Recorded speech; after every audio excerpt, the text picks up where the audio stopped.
Hello guys, welcome back to Banking Kannadiga. So in this video, I am going to discuss about RRB PO, RRB Clerk 2025. So ಇಲ್ಲಿ ತುಂಬಾ ಜನ beginners ಇರ್ತೀರಾ ಅಥವಾ ತುಂಬಾ ಜನ repeaters ಇರ್ತೀರಾ. ಸೊ ನಾನು ಬಿಗಿನರ್ ಆಗಿದ್ದಾಗ 2024 ಜೂನ್ ಅಲ್ಲಿ ನಾನು ಪ್ರಿಪೇರ್ ಸ್ಟಾರ್ಟ್ ಮಾಡಿದ್ದು. ಬಟ್ ಬ್ಯಾಂಕಿಂಗ್ ಎಕ್ಸಾಮ್ ಬಗ್ಗೆ ನಂದು 2023 ನಂಗೆ ಐಡಿಯಾ ಇತ್ತು, ಅಂದ್ರೆ ನಂದು ಡಿಗ್ರಿ ಮುಗಿಯೋ ಟೈಮಲ್ಲಿ. ಬಟ್ ನನ್ನ ಪ್ರಿಪರೇಷನ್ ಸೀರಿಯಸ್ ಸ್ಟಾರ್ಟ್ ಮಾಡಿದ್ದು 2024 ಜೂನ್ ಅಲ್ಲಿ. ಅಂಡ್ ನನ್ನ ಜರ್ನಿ ನಾನು ಹೇಳ್ತೀನಿ, ನಾನು ಯಾವ್ದಾದ್ರು ಎಕ್ಸಾಮ್ ಕ್ಲಿಯರ್ ಮಾಡಾದ್ಮೇಲೆ. ಸೊ ಸದ್ಯಕ್ಕೆ ನಂದು RRB PO ಪ್ರಿಲಿಮ್ಸ್ ಆಗಿತ್ತು, ಮೈನ್ಸ್ ಅಟೆಂಡ್ ಮಾಡಿದ್ದೆ, ಇಂಟರ್ವ್ಯೂ ಅಲ್ಲಿ ಹೋಗಿದೆ. ಇಂಟರ್ವ್ಯೂ ಅಲ್ಲಿ 73 ಕೊಟ್ಟಿದ್ರು. ಅದ್ ಬಿಟ್ರೆ ಇನ್ನು RRB ಕ್ಲರ್ಕ್ ಪ್ರಿಲಿಮ್ಸ್ ಕ್ಲಿಯರ್ ಆಗಿಲ್ಲ, but IBPS clerk prelims clear ಆಗಿತ್ತು, ಮೈನ್ಸ್ ಅಟೆಂಡ್ ಮಾಡಿದ್ದೆ. ಅಂಡ್ ಮೈನ್ಸ್ ಅಲ್ಲಿ 71.75 ಬಂದಿದೆ.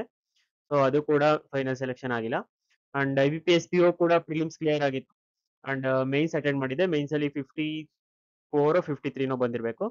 ಅದ್ ಬಿಟ್ರೆ ಇನ್ನ U B I L B O interview ಕೊಟ್ಟಿದ್ದೀನಿ, ಅದೊಂದು ಮಾತ್ರ ರಿಸಲ್ಟ್ ವೇಟ್ ಮಾಡ್ತಿದ್ದೀನಿ. ಇನ್ನು ಉಳಿದಿದ್ದು ಯಾವ್ದು ನಾನು ರಿಸಲ್ಟ್ ವೇಟ್ ಮಾಡ್ತಿಲ್ಲ, ಯಾಕೆಂದ್ರೆ S B I P O ಈ ಸಲ ಬರ್ದಿರೋರಿಗೆ ಗೊತ್ತಿರುತ್ತೆ. ಎಕ್ಸಾಮ್ ಕೂಡ ಟಫ್ ಇತ್ತು ಅಂಡ್ ವೇಕೆನ್ಸಿ ಕೂಡ ತುಂಬಾ ಕಮ್ಮಿ ಇದೆ. ಸೊ ಅದಕ್ಕೋಸ್ಕರ SBI PO ಮೇಲೆ ಏನು ಹೋಪ್ ಇಲ್ಲ ನಂಗೆ. ಸೊ ಅದರಿಂದ ನಾನು ಮತ್ತೆ ಈಗ 2025ಕ್ಕೆ ಎಕ್ಸಾಮಿನ ಪ್ರಿಪರೇಷನ್ ಸ್ಟಾರ್ಟ್ ಮಾಡೋಣ ಅಂತಿದ್ದೀನಿ. ಸೊ ನಾನು ಪ್ರಿಪರೇಷನ್ 2024ರಲ್ಲಿ ಸ್ಟಾರ್ಟ್ ಮಾಡ್ಬೇಕಿದ್ರೆ ಏನೇನ್ ಇನ್ಫಾರ್ಮೇಶನ್ ಕಲೆಕ್ಟ್ ಮಾಡಿದ್ದೆ, ಲೈಕ್ ಎಲ್ಲರೂ ಎಕ್ಸಾಮ್ ಅಂದಕ್ಕೆ ಡೈರೆಕ್ಟ್ ಎಕ್ಸಾಮ್ ಹೋಗೋದು, ಅದಕ್ಕಿಂತ ಎಕ್ಸಾಮ್ ಡೆಪ್ತ್ ಏನು, ಎಕ್ಸಾಮ್ ಏನ್ ನಮ್ ಡಿಮ್ಯಾಂಡ್ ಮಾಡುತ್ತೆ, ಸಬ್ಜೆಕ್ಟ್ಸ್ ಏನಿರುತ್ತೆ, ಸಿಲೆಬಸ್ ಏನಿರುತ್ತೆ, ಎಷ್ಟು ಓದ್ಬೇಕು, ಎಲ್ಲಿಂದ ಓದ್ಬೇಕು, ಲಾಸ್ಟ್ ಪ್ರೀವಿಯಸ್ ಇಯರ್ ಎಲ್ಲ ಏನ್ ವೇಕೆನ್ಸಿ ಇತ್ತು, ಏನ್ ಕಟ್ ಆಫ್ ಇತ್ತು, ಅದೆಲ್ಲ ಒಂದು ಐಡಿಯಾ ಇದೆ. ಪ್ರಿಪರೇಷನ್ ಅಲ್ಲಿ ತುಂಬಾ ಹೆಲ್ಪ್ ಆಗುತ್ತೆ. ಸೊ ನನಗೆ ಈ ತರ ಐಡಿಯಾ ಸಿಕ್ಕಿದ್ದು, ನಾನು ತುಂಬಾ ಹಿಂದಿ ಚಾನಲ್ಗಳೆಲ್ಲ ನೋಡಾದ್ಮೇಲೆ. ಬಿಗಿನರ್ ಆಗಿದ್ದಾಗ ಕನ್ನಡದಲ್ಲಿ ಯಾವ್ದು ಈ ತರ ಕಂಟೆಂಟ್ ಸಿಕ್ಕಿರ್ಲಿಲ್ಲ. ಸೊ ಅದಕ್ಕೋಸ್ಕರ ನಾನೇ ಒಂದು ಚಾನಲ್ ಮಾಡಿದ್ದೀನಿ. ಅಂಡ್ ಬಿಗಿನರ್ಸ್ ಇದ್ರೆ ನಿಮಗೆ ಈ ವಿಡಿಯೋದಲ್ಲಿ RRB PO ಕ್ಲರ್ಕ್ ರಿಲೇಟೆಡ್ ಎಲ್ಲ ಡೌಟ್ ಕ್ಲಿಯರ್ ಆಗುತ್ತೆ. ಅಂಡ್ ಸ್ಟ್ರಾಟಜಿ ವಿಡಿಯೋ ಮತ್ತೆ ಸಪರೇಟ್ ಆಗಿ ಒಂದು ಮಾಡ್ತೀನಿ, ಸ್ಟ್ರಾಟಜಿ ಹೇಗೆ ಪ್ರಿಪೇರ್ ಆಗೋದು ಅಂತ ನಾನು ನೋಡ್ಬಿಟ್ಟು. ಬಟ್ ರಿಪೀಟರ್ಸ್ ಇದ್ರೆ, ನೀವು ಇವಾಗ ಪ್ರೆಸೆಂಟ್ ರಿಪೀಟರ್ಸ್ ಆಗಿದ್ರೆ, ನೀವು ಒಂದ್ಸಲ RRB POದು ಮಾಕ್ ಟೆಸ್ಟ್ ಕೊಡಿ. ಅಟ್ ಪ್ರೆಸೆಂಟ್ ಇವಾಗ ಇವತ್ತು ಇಲ್ಲ ನಾಳೆ ಒಂದು ಮಾಕ್ ಟೆಸ್ಟ್ ಕೊಡಿ. ನಿಮ್ಮ ಮಾಕ್ ಟೆಸ್ಟ್ ಅಲ್ಲಿ ಎಷ್ಟು ಸ್ಕೋರ್ ಬರುತ್ತೆ ಔಟ್ ಆಫ್ 80, ಎಷ್ಟು ಸ್ಕೋರ್ ಬರುತ್ತೆ ಅದನ್ನ ಒಂದ್ ಕಡೆ ನೋಟ್ ಮಾಡ್ಕೊಳ್ಳಿ. ಅಂಡ್ ಎಷ್ಟು ಪರ್ಸೆಂಟೈಲ್ ಬರುತ್ತೆ, ಪರ್ಸೆಂಟೇಜ್ ಅಲ್ಲ ಪರ್ಸೆಂಟೈಲ್ ಬರುತ್ತೆ, ಸೊ ಆ ಪರ್ಸೆಂಟೈಲ್ ನ ನೋಟ್ ಮಾಡ್ಕೊಳ್ಳಿ. ಎಷ್ಟು ಅಂತ ಕಮೆಂಟ್ ಹಾಕಿದ್ದವರು ಕಮೆಂಟ್ ಸೆಕ್ಷನ್ ಅಲ್ಲಿ ಕಮೆಂಟ್ ಹಾಕಿ, ಯಾವ ರೇಂಜ್ ಅಲ್ಲಿ ಇದಾರೆ ಅಂತ ಎಲ್ಲರಿಗೂ ಗೊತ್ತಾಗುತ್ತೆ. ನಂದು ಮೇ ಬಿ 35 to 40 ಬರ್ಬೋದು ಅನ್ಕೋತೀನಿ, ತುಂಬಾ ದಿನ ಆಗಿದೆ ಪ್ರಾಕ್ಟೀಸ್ ಬಿಟ್ಟು. ಸೊ ನಾನು ಒಂದು ಮಾಕ್ ಹಾಕ್ಬಿಟ್ಟು ಆಮೇಲೆ ಸ್ಟ್ರಾಟಜಿ ಪ್ರಿಪೇರ್ ಮಾಡ್ತೀನಿ, ರಿಪೀಟರ್ಸ್ಗೂ ಮಾಡ್ತೀನಿ ಅಂಡ್ ಬಿಗಿನರ್ಸ್ಗೂ ಮಾಡ್ತೀನಿ. ಸೊ ಈಗ ಈ ಇಂಟ್ರೊಡಕ್ಷನ್ ಕೊಡ್ತೀನಿ, ಅಂದ್ರೆ ಸಿಲೆಬಸ್ ಏನು, ಪ್ಯಾಟರ್ನ್ ಏನು, ಏನ್ ಡಿಮ್ಯಾಂಡ್ ಮಾಡುತ್ತೆ, ಪ್ರೀವಿಯಸ್ ಇಯರ್ ಕಟ್ ಆಫ್ ಏನು, ವೇಕೆನ್ಸಿ ಏನು ಅಂತ. So let's start. So exam date first. So exam date ಬಂದ್ಬಿಟ್ಟು ನೋಡಿ, RRB PO ಇದು ಸ್ಕೇಲ್ 1 RRB PO, ಇದು RRB ಅಸಿಸ್ಟೆಂಟ್ ಅಂತಂದ್ರೆ customer service executive. So exam ಬಂದ್ಬಿಟ್ಟು 27ನೇ ತಾರೀಕು ಜುಲೈ ಮಂತ್ ಅಲ್ಲೇ ಸ್ಟಾರ್ಟ್ ಆಗುತ್ತೆ. 3 ದಿನ ಪ್ರಿಲಿಮ್ಸ್ ಎಕ್ಸಾಮ್ ಇರುತ್ತೆ. ನಿಮಗೆ ಯಾವುದೇ ಒಂದಿನ ಇರ್ಬೋದು. ಅಂಡ್ ಡೇಟ್ ಚೇಂಜ್ ಆಗುತ್ತೆ ಅಂದ್ರೆ, ಇಲ್ಲ ಅವರ IBPS ಯಾವಾಗಲೂ ಕ್ಯಾಲೆಂಡರ್ ಅಲ್ಲಿ ಏನ್ ರಿಲೀಸ್ ಮಾಡಿರುತ್ತೆ ಅದೇ ಡೇಟ್ ಅಲ್ಲಿ ಮಾಡುತ್ತೆ. ಸೊ ಇದು ಅಫಿಷಿಯಲ್ ಡೇಟ್. ಸೊ ನಿಮಗೆ ಪ್ರಿಲಿಮ್ಸ್ ಗೆ ಆಲ್ಮೋಸ್ಟ್ ಇನ್ನ 110 to 120 ಡೇಸ್, 115 ಡೇಸ್ ಇದೆ. ಆಲ್ಮೋಸ್ಟ್ 110 ಅಂತ ಇಟ್ಕೊಳ್ಳಿ, ಬೇಡ 100 ದಿನ ಇದೆ ಅಂತ ಅನ್ಕೊಳ್ಳಿ ಪ್ರಿಲಿಮ್ಸ್ಗೆ. ಸೊ ಇದನ್ನ ನೀವು ಹೇಗ್ ಡಿವೈಡ್ ಮಾಡಬೇಕು, ಕಾನ್ಸೆಪ್ಟ್ ಎಷ್ಟಿಂದ ಕ್ಲಿಯರ್ ಮಾಡ್ಕೋಬೇಕು, ಎಷ್ಟು ಮಾರ್ಕ್ ಹಾಕ್ಬೇಕು, ಯಾವಾಗ್ಲಿಂದ ಮಾರ್ಕ್ ಹಾಕ್ಬೇಕು, ಮಾರ್ಕ್ ಎಲ್ಲಿಂದ ಹಾಕ್ಬೇಕು, ಅದೆಲ್ಲ ವಿಡಿಯೋ ಮಾಡ್ತೀನಿ. ಇನ್ನು ತುಂಬಾ ಬಿಗಿನರ್ಸ್ ಇದ್ರೆ, ನೀವು ಇನ್ನೂ ಏನು ಪ್ರಿಪರೇಷನ್ ಸ್ಟಾರ್ಟ್ ಮಾಡಿದ್ರೆ, ನಾನು ಆಲ್ರೆಡಿ ಯೂಟ್ಯೂಬ್ ಚಾನಲ್ ಗಳನ್ನ ಸಜೆಸ್ಟ್ ಮಾಡಿದ್ದೀನಿ ಪ್ರೀವಿಯಸ್ ವಿಡಿಯೋದಲ್ಲಿ, ಅದು ಲಿಂಕ್ ಕೂಡ ಹಾಕ್ತೀನಿ ಡಿಸ್ಕ್ರಿಪ್ಷನ್ ಅಲ್ಲಿ. ಸೊ ಆ ಚಾನಲ್ ಗಳಿಂದ ನೀವು ಯೂಟ್ಯೂಬ್ ಅಲ್ಲಿ ಅಂದ್ರೆ ಕಾನ್ಸೆಪ್ಟ್ ನ ಕಲಿಬಹುದು. ಅಂಡ್ ಪ್ರಾಕ್ಟೀಸ್ ಎಲ್ಲಿಂದ ಮಾಡ್ಬೇಕು ಅಂತ ಒಂದು ಸಪರೇಟ್ ವಿಡಿಯೋದಲ್ಲಿ ಹೇಳ್ತೀನಿ. ಸೊ ಇದು ಪ್ರಿಲಿಮ್ಸ್ಗೆ. ಅಂಡ್ ಮೈನ್ಸ್ ಬಂದ್ಬಿಟ್ಟು ಸೆಪ್ಟೆಂಬರ್ ಅಲ್ಲಿ ಇದೆ ಅಂತ ಕೊಟ್ಟಿದ್ದಾರೆ. ಸೊ ಇದು ನೋಡಿ, ಆಫೀಸ್ ಅಸಿಸ್ಟೆಂಟ್ ಬಂದ್ಬಿಟ್ಟು ಆಗಸ್ಟ್ ಅಲ್ಲಿ ಪ್ರಿಲಿಮ್ಸ್, ಆಗಸ್ಟ್ ಲಾಸ್ಟ್ ಮಂತ್ ಅಲ್ಲಿ. ಸೊ ಇದು ಪ್ರಿಲಿಮ್ಸ್ ಬರೆಯೋ ಟೈಮ್ ಅಷ್ಟೊಳಗೆ ನಿಮಗೆ ಇದ್ರದ್ದು ಪ್ರಿಲಿಮ್ಸ್ RRB PO ಪ್ರಿಲಿಮ್ಸ್ ರಿಸಲ್ಟೇ ಬಂದಿರುತ್ತೆ. ಸೊ ಕಂಟಿನ್ಯೂಸ್ ಆಗಿ ಒಂದ್ಸಲ ಎಕ್ಸಾಮ್ ಸ್ಟಾರ್ಟ್ ಆಯ್ತು ಅಂದ್ರೆ ಜುಲೈ ಅಲ್ಲಿ ಕಂಟಿನ್ಯೂಸ್ ಆಗಿ ನಿಮಗೆ ಡಿಸೆಂಬರ್ ವರೆಗೂ ಬ್ರೇಕ್ ಇರಲ್ಲ. ಈ ಸಲ ಫೆಬ್ರವರಿ ವರೆಗೂ ಬ್ರೇಕ್ ಇರಲ್ಲ, ಯಾಕಂದ್ರೆ ಫೆಬ್ರವರಿ ಕೂಡ IBPS ಕ್ಲರ್ಕ್ ಮೈನ್ಸ್ ಇದೆ. ಸೊ ಈಗ ಏನು ಪ್ರಿಪೇರ್ ಆಗ್ತೀರಿ, ಇವಾಗ ಏನು ನಿಮಗೆ ಟೈಮ್ ಸಿಗ್ತಿದೆ, ಈ 3 ಮಂತ್ಸ್, ಆಲ್ಮೋಸ್ಟ್ 3 ಮಂತ್ಸ್, ಈ 3 ಮಂತ್ಸ್ ನ ಎಷ್ಟು ಚೆನ್ನಾಗಿ ಯುಟಿಲೈಸ್ ಮಾಡ್ಕೋತೀರಾ, ಅಷ್ಟು ಸೆಲೆಕ್ಷನ್ ಚಾನ್ಸಸ್ ಜಾಸ್ತಿ ಆಗುತ್ತೆ. ಅಂಡ್ ಇದ್ರದ್ದು ಫೈನಲ್ ರಿಸಲ್ಟ್, ಈ ಎರಡೂ ಎಕ್ಸಾಮ್ದು ಫೈನಲ್ ರಿಸಲ್ಟ್ ನಿಮಗೆ 2026 ಜನವರಿ 1ಕ್ಕೆ ಬಂದೇ ಬಿಡುತ್ತೆ ರಿಸಲ್ಟ್. ಸೊ ನೀವು ಸ್ಟೇಟ್ ಎಕ್ಸಾಮ್ಗೆ ಜಾಸ್ತಿ ವೇಟ್ ಮಾಡಬೇಕು ಅಥವಾ ಡಿಲೇ ಆಗುತ್ತೆ ಅನ್ನಂಗಿಲ್ಲ. ಸೊ ಜನವರಿ 1ಗೆ ಬರುತ್ತೆ, ಫೆಬ್ರವರಿಗೆಲ್ಲ ನಿಮಗೆ DV ಎಲ್ಲ ಮುಗ್ಬಿಟ್ಟು ಫೆಬ್ರವರಿಗೆ ನೀವು ಆಲ್ರೆಡಿ ಬ್ಯಾಂಕಿಗೆ ಹೋಗಿ ಜಾಯ್ನ್ ಆಗಿರ್ತೀರ. ಮಾರ್ಚ್ ನಿಮಗೆ ಫಸ್ಟ್ ಸ್ಯಾಲ್ರಿ ಬರುತ್ತೆ, ಮಾರ್ಚ್ ಅಥವಾ ಏಪ್ರಿಲ್ ಅಲ್ಲಿ ನಿಮಗೆ ಫಸ್ಟ್ ಸ್ಯಾಲ್ರಿ ಬರುತ್ತೆ. ಫೆಬ್ ಮಂತ್ ಅಲ್ಲಿ ನೀವು ನೀವೆಲ್ಲ ಮುಗ್ಬಿಟ್ಟು ಬ್ರಾಂಚಿಗೆ ಹೋಗಿರ್ತೀರಾ. ಸೊ ಅಷ್ಟು ಬೇಗ ಪ್ರೊಸೆಸ್ ಇದೆ. ಸೊ ಯಾರ್ಯಾರು ನೀವು ಪ್ರಿಪೇರ್ ಆಗಿ. ಅಂಡ್ ನೋಟಿಫಿಕೇಶನ್ ಬಗ್ಗೆ, ನೋಟಿಫಿಕೇಶನ್ ಬಂದ್ಬಿಟ್ಟು ಜೂನ್ ಫಸ್ಟ್ ವೀಕ್ ಅಲ್ಲೇ ಬರಬೇಕು. ಮ್ಯಾಕ್ಸಿಮಮ್ ಅಂದ್ರೆ ಜೂನ್ ಸೆಕೆಂಡ್ ವೀಕ್ ಅಲ್ಲಿ ನೋಟಿಫಿಕೇಶನ್ ಬಂದೇ ಬರುತ್ತೆ. ಅಂಡ್ ವೇಕೆನ್ಸಿ ಬಗ್ಗೆ ಈಗಲೇ ಏನು ಹೇಳಕ್ಕಾಗಲ್ಲ. ವೇಕೆನ್ಸಿ ಬಗ್ಗೆ ಸಪರೇಟ್ ಆಗಿ ವಿಡಿಯೋ ಮಾಡೋಣ. One state one R B ಅಂತ ಹೊಸ ರೂಲ್ಸ್ ತರ್ತಿದ್ದಾರೆ, ಅದ್ರ ಬಗ್ಗೆ. ಮತ್ತೆ LPT ಪ್ರೊಸೀಜರ್ ಚೇಂಜ್ ಆಗುತ್ತೆ ಅಂತ ಹೇಳಿದ್ದಾರೆ ಈ ವರ್ಷ. ಅದ್ರ ಬಗ್ಗೆ ಎಲ್ಲ ಒಂದು ವಿಡಿಯೋದಲ್ಲಿ ತಿಳಿಸ್ಕೊಡ್ತೀನಿ. ಈ ವಿಡಿಯೋದಲ್ಲಿ ಎಕ್ಸಾಮ್ ಬಗ್ಗೆ ಮಾತ್ರ ಮಾತಾಡೋಣ. ಸೊ ನೆಕ್ಸ್ಟ್ ಬಂದ್ಬಿಟ್ಟು ನಿಮಗೆ ಎಕ್ಸಾಮ್ ಪ್ಯಾಟರ್ನ್ ನಿಮ್ಮ ಓಲ್ಡ್ ಅಂದ್ರೆ ನಿಮ್ಮ ಸೀನಿಯರ್ಸ್ ಅಥವಾ ಯಾರನ್ನಾರ ಕೇಳಿದ್ರೆ ಬೇರೆ ಹೇಳ್ಬೋದು. But last 7 days stand out ಬಂದಾಗ ಎಕ್ಸಾಮ್ ಪ್ಯಾಟರ್ನ್ ಚೇಂಜ್ ಆಗಿತ್ತು. ಸೊ ಚೇಂಜ್ ಏನು ಅಂದ್ರೆ ಕ್ಯುಮ್ಯುಲೇಟಿವ್ ಟೈಮ್ ಇತ್ತು ಇಲ್ಲಿ, ಬಟ್ ಇವಾಗ ಸಪರೇಟ್ ಟೈಮ್, ಸಪರೇಟ್ ಸೆಕ್ಷನ್ ಗೆ ಸಪರೇಟ್ ಡ್ಯೂರೇಷನ್ ಇದೆ. ಸೊ ನೋಡಿ, ರೀಸನಿಂಗ್ 40 ಕ್ವಶನ್ 40 ಮಾರ್ಕ್ಸ್ 25 ನಿಮಿಷ ಇರುತ್ತೆ. ಅಂಡ್ ಕ್ವಾಂಟ್ ಬಂದ್ಬಿಟ್ಟು 40 ಕ್ವಶನ್ 40 ಮಾರ್ಕ್ಸ್ 20 ನಿಮಿಷ ಇರುತ್ತೆ. ಸೊ 8 ಇಂದ 45 ನಿಮಿಷ ಅಂಡ್ 80 ಕ್ವಶನ್ 80 ಮಾರ್ಕ್ಸ್ ಇರುತ್ತೆ. ಇದ್ರಲ್ಲಿ ನೀವು ಈಗ ಅಟ್ ಪ್ರೆಸೆಂಟ್ ನೀವು ಯಾವ ರೇಂಜ್ ಅಲ್ಲಿ ಇದೀರಾ ಗೊತ್ತಿಲ್ಲ, ಬಟ್ ಜೂನ್ ಮಂತ್ ಅಷ್ಟೊಳಗೆ, ಜೂನ್ ಜುಲೈ ಅಷ್ಟೊಳಗೆ ಒಂದು 50% ಸ್ಕೋರ್ ಮಾಡಂಗೆ, ಮೀನ್ಸ್ RRB PO ದಲ್ಲಿ 40 ಸ್ಕೋರ್ ಮಾಡಂಗೆ ಹೋಗಿ, ಈ ರೇಂಜಿಗಾದ್ರೂ ಹೋಗಿ ಅಟ್ಲೀಸ್ಟ್. ಅಂಡ್ ಎಕ್ಸಾಮಿಗೆ ನೀವು ಒಂದು 50 ಪ್ಲಸ್ ಅಂತ ಟಾರ್ಗೆಟ್ ಇಟ್ಕೊಂಡು ಪ್ರಾಕ್ಟೀಸ್ ಮಾಡ್ತಾ ಹೋಗಿ.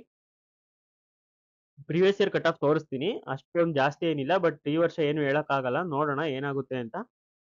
ಇದು ಪ್ರಿಲಿಮ್ಸ್ ಆಯ್ತು. ಇನ್ನ ಮೈನ್ಸ್ ಬಂದ್ರೆ, ಮೈನ್ಸ್ ಅಲ್ಲಿ ಒಂದು 2 ಎಕ್ಸ್ಟ್ರಾ ಸಬ್ಜೆಕ್ಟ್ ಆಡ್ ಆಗುತ್ತೆ RRB ಲಿ. 2 ಅಲ್ಲ 3, ಯಾಕೆಂದ್ರೆ ಪ್ರಿಲಿಮ್ಸ್ ಅಲ್ಲಿ ಜಸ್ಟ್ ರೀಸನಿಂಗ್ ಅಂಡ್ ಕ್ವಾಂಟ್ ಮಾತ್ರ. ಬಟ್ ಮೈನ್ಸ್ ಅಲ್ಲಿ ಜನರಲ್ ಅವೇರ್ನೆಸ್ ಪೇಪರ್ ಇರುತ್ತೆ, ಒಂದು ಇಂಗ್ಲಿಷ್ ಇರುತ್ತೆ ಅಂಡ್ ಕಂಪ್ಯೂಟರ್ ಅವೇರ್ನೆಸ್ ಇರುತ್ತೆ. ಸೊ ಕಂಪ್ಯೂಟರ್ ಅವೇರ್ನೆಸ್ 20 ಮಾರ್ಕ್ಸ್ ಇರುತ್ತೆ, 40 ಕ್ವಶನ್. ಸೊ ಒಂದ್ ಕ್ವಶನ್ ಗೆ ಅರ್ಧ ಮಾರ್ಕ್ಸ್ ಮಾತ್ರ ಕೊಡ್ತಾರೆ. ಅಂಡ್ ಇಂಗ್ಲಿಷ್ ಬಂದ್ಬಿಟ್ಟು 40 question 40 marks. And numerical ability 40 question 50 marks. And general awareness 40 question 40 marks. And reasoning ಬಂದ್ಬಿಟ್ಟು 40 ಕ್ವಶನ್ 50 ಮಾರ್ಕ್ಸ್. ಸೊ ಟೈಮಿಂಗ್ಸ್ ಇಲ್ಲೇ ನೋಡ್ಕೊಳ್ಳಿ, 30 ನಿಮಿಷ 15 ನಿಮಿಷ ಇದೆರಡು. 15 ನಿಮಿಷ ಏನು ಇಷ್ಟೊಂದು ಕಮ್ಮಿ ಆಗುತ್ತಾ ಟೈಮ್ ಅಂತಂದ್ರೆ ಆರಾಮಾಗಿ ಆಗುತ್ತೆ. ಟೈಮ್ ಇನ್ನೂ ಉಳಿಯುತ್ತೆ 2 ಸೆಕ್ಷನ್ ಅಲ್ಲಿ. ಟೈಮ್ ಶಾರ್ಟೇಜ್ ಆಗೋದು ಇನ್ನು ನ್ಯೂಮರಿಕಲ್ ಬಿಟ್ಟು ಟೈಮ್ ಶಾರ್ಟೇಜ್ ಆಗುತ್ತೆ. ಇದು ಮತ್ತೆ ರೀಸನಿಂಗ್ ಅಲ್ಲೂ ಟೈಮ್ ಶಾರ್ಟೇಜ್ ಆಗುತ್ತೆ. ಅದು ಟೈಮ್ ಮ್ಯಾನೇಜ್ ಮಾಡ್ಬೋದು. ಮೈನ್ಸ್ ಮಾಕ್ ಯಾವಾಗ ಹಾಕ್ಬೇಕು ಅಂತ ಹೇಳ್ತೀನಿ. ರಿಪೀಟರ್ಸ್ ನೀವು ಆಲ್ರೆಡಿ ಎಲ್ಲ ಬೇಸಿಕ್ ಎಲ್ಲ ಕವರ್ ಮಾಡಿದೀರಾ. ನಿಮ್ದು RRB PO ಪ್ರಿಲಿಮ್ಸ್ ಅಲ್ಲಿ ನಿಮ್ಗೆ 45ಗಿಂತ ಮೇಲ್ ಬರ್ತಿದೆ ಅಂದ್ರೆ ನೀವು ಮೈನ್ಸ್ ನ ಪ್ರಾಕ್ಟೀಸ್ ಮಾಡಿ. ಅಂಡ್ ಜನರಲ್ ಅವೇರ್ನೆಸ್ ಇವತ್ತಿಂದಲೇ ಓದಕ್ ಶುರು ಮಾಡಿ. ಏಪ್ರಿಲ್ ಮಂತ್ ಇಂದ ಜನರಲ್ ಅವೇರ್ನೆಸ್ ನ ಕವರ್ ಮಾಡಿ RRB PO and RRB clerk ಗೆ. ಈಗ ಬಂದ್ಬಿಟ್ಟು ಸಬ್ಜೆಕ್ಟ್ಸ್ ಆಗ್ಲೇ ನೋಡಿದೀರಾ ಅನ್ಸುತ್ತೆ. Reasoning, ಕ್ವಾಂಟ್, English, general awareness and banking awareness last 6 month ಸಾಕು RRB ಗೆ. ಅಂಡ್ ಕಂಪ್ಯೂಟರ್ ಆಪ್ಟಿಟ್ಯೂಡ್ ಅದು ಸಿಲೆಬಸ್ ಏನು ಅಂತ ತಿಳಿಸ್ಕೊಡ್ತೀನಿ ನೆಕ್ಸ್ಟ್. ಸೊ ಕ್ವಾಂಟ್ ಅಲ್ಲಿ simple syllabus, simplification, approximation, quadratic equation, number series, arithmetic, data interpretation. So ಇದು ಮೇಲ್ಗಡೆ ಏನಿದೆ ಇದಿಷ್ಟು ನೀವು ಫುಲ್ ಸ್ಪೀಡ್ ಆಗಿ ಮಾಡಬೇಕು. ಇದಿಷ್ಟು ಇಂಪಾರ್ಟೆಂಟ್ ಆಗುತ್ತೆ, ತುಂಬಾ ಇಂಪಾರ್ಟೆಂಟ್ ಪ್ರಿಲಿಮ್ಸ್ ಕ್ಲಿಯರ್ ಮಾಡಕ್ಕೆ. RRB ಲಂತೂ ನಿಮ್ಮ ಸ್ಪೀಡ್ ಎಷ್ಟಿರುತ್ತೆ ಅಷ್ಟು ಒಳ್ಳೇದು.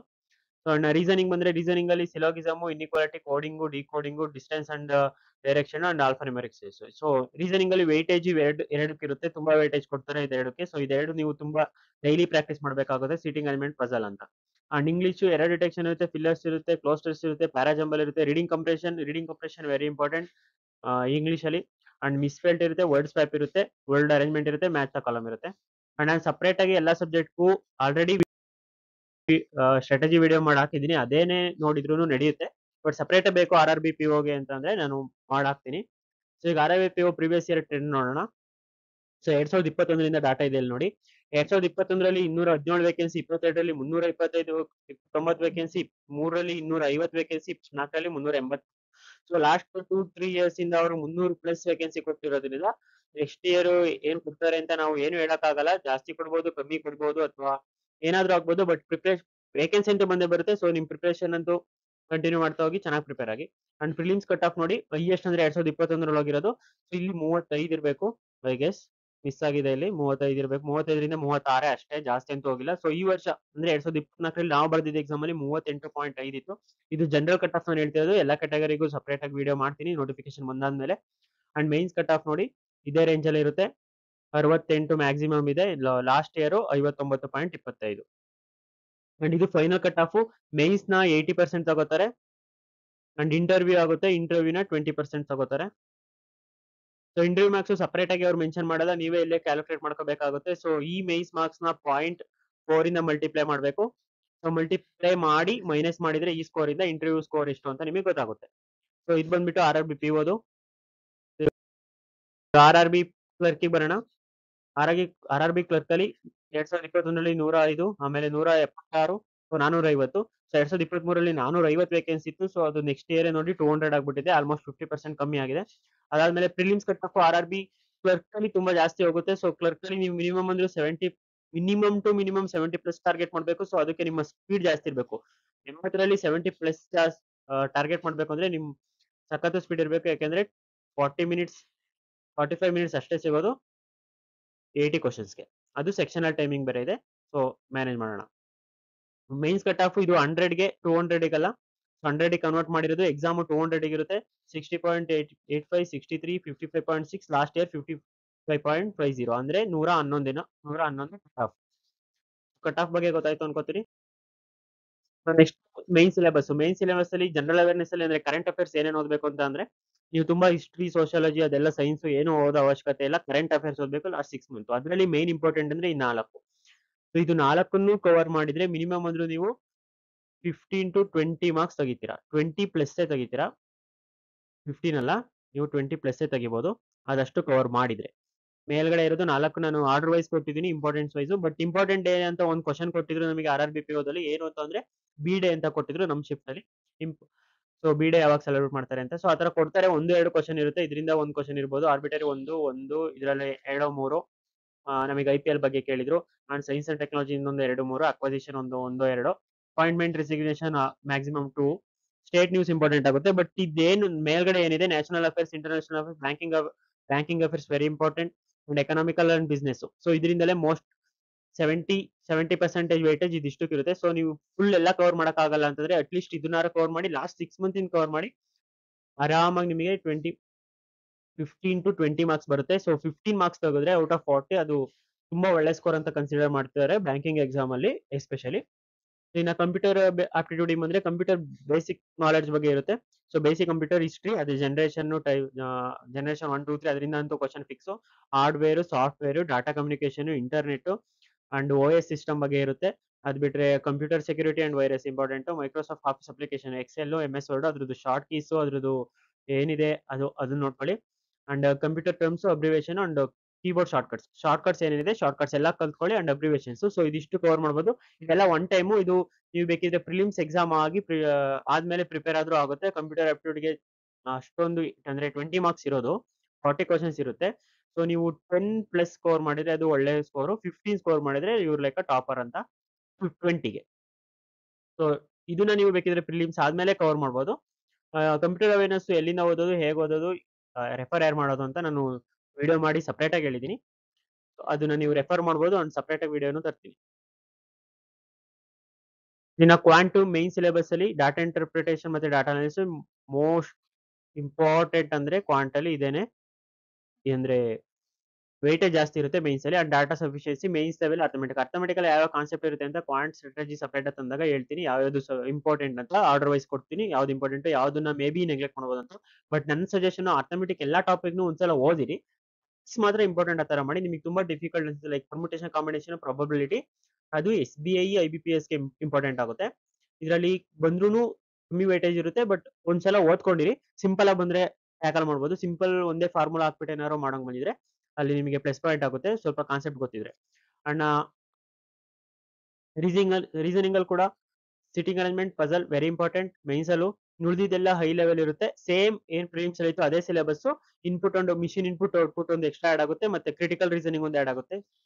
ಕ್ರಿಟಿಕಲ್ ರೀಸನಿಂಗ್, ಲಾಜಿಕಲ್ ರೀಸನಿಂಗ್ ತುಂಬಾ ಜನ ಇಗ್ನೋರ್ ಮಾಡ್ತಾರೆ. ಇಗ್ನೋರ್ ಮಾಡ್ಬೇಡಿ. ಈಗಲಿಂದಲೇ ಅಟ್ಲೀಸ್ಟ್ ಒಂದು 3 to 4 ಕ್ವಶನ್ ಡೈಲಿ ಪ್ರಾಕ್ಟೀಸ್ ಮಾಡಿ. ಆಕ್ಚುಲಿ ಅದೇ ವೆರಿ ಸ್ಕೋರೇಬಲ್ ಸಬ್ಜೆಕ್ಟ್ ಅದು. ಅಂದ್ರೆ ಅದು ಇಂಗ್ಲಿಷ್ ಚೆನ್ನಾಗಿದ್ದವರು ತುಂಬಾ ಚೆನ್ನಾಗಿ ಅಟೆಂಡ್ ಮಾಡಬಹುದು ಕ್ರಿಟಿಕಲ್ ರೀಸನಿಂಗ್ ನ. ಸೊ ನೆಗ್ಲೆಕ್ಟ್ ಮಾಡಬೇಡಿ. ಕ್ರಿಟಿಕಲ್ ರೀಸನಿಂಗ್ ನ ಫಾಲೋ ಮಾಡಿ. ಸಿಲೋಗಿಸಮ್, ಇನ್ಇಕ್ವಾಲಿಟಿ, ಇನ್ಪುಟ್ ಔಟ್ಪುಟ್ ಇದೆಲ್ಲ ನೆಕ್ಸ್ಟ್ ಅಂದ್ರೆ ಸ್ವಲ್ಪ ಡಿಫಿಕಲ್ಟಿ ಲೆವೆಲ್ ಇರುತ್ತೆ ಅಷ್ಟೇ ಮೈನ್ಸ್ ಅಲ್ಲಿ. ಕೋಡೆಡ್ ಇರುತ್ತೆ ಅಥವಾ ರಿವರ್ಸ್ ಇರುತ್ತೆ. ಸೊ ಇನ್ನು ಇಂಗ್ಲಿಷ್ ಸೇಮ್ ಇರುತ್ತೆ. ಅದರಲ್ಲಿ ರೀಡಿಂಗ್ ಕಾಂಬಿನೇಷನ್ ಮಾತ್ರ ಲೆಂತಿ ಇರುತ್ತೆ ಅಷ್ಟೇ. ಅಂಡ್ ಕ್ವಶನ್ಸ್ ಇಂಡೈರೆಕ್ಟ್ ಆಗಿರ್ತವೆ, ಡೈರೆಕ್ಟ್ ಆಗಿರಲ್ಲ. ಅಂದ್ರೆ ಏನು ಕಾಂಪ್ರಿಹೆಂಡ್ ಮಾಡಿದ್ರಿ ಆ ತರ ಕೇಳ್ತಾರೆ ಕ್ವಶನ್.